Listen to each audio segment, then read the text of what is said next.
আসসালামু আলাইকুম রহমতুল্লাহ বরকাত। মোহতারাম দোস্ত আজিজও কী অবস্থা? কিছু বলার আগে এই ছবিটা আগে দেখেন।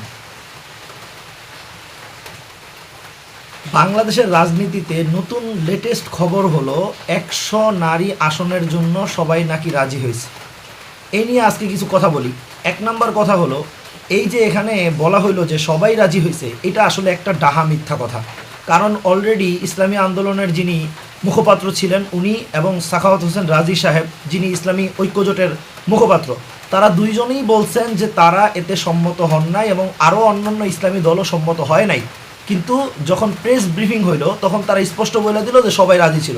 একদম ঠাডামারা মিশা কথা।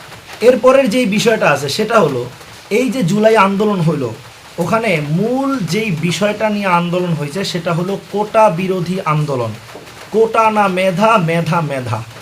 এখন কোটা বিরোধী আন্দোলন হওয়ার পরে যেই দেশ স্বাধীন হইল, সেখানে কোটাকে বিলুপ্ত না করে সেখানে 50টা কোটা ছিল, এখন 100টা সিট কোটা বানানো হয়েছে। এই কেমন কোটা বিরোধী আন্দোলন ভাই?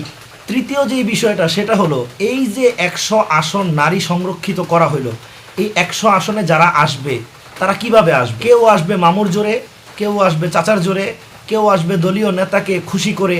সেই খুশিটা কোথায় করবে? সেটা মাঠে করবে না খাটে করবে না গাছ লাগিয়ে করবে? সেটা তো আমরা দুদিন আগের এক নেতার কার্যক্রমে বুঝতেই পারছি।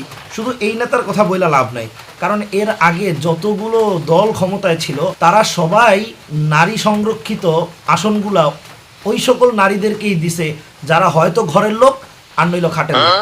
এখন কথা হলো, এই সংরক্ষিত নারী আসন কি নারীর মর্যাদাকে বাড়াইছে, নাকি তাদেরকে নিলামে তুলে দিল যে যে যত বেশি গাছ লাগাইতে পারবা সে তত আগে সংরক্ষিত নারী আসনের হকদার হইতে পারবা? কিছুই বোঝা যাচ্ছে না দাদা।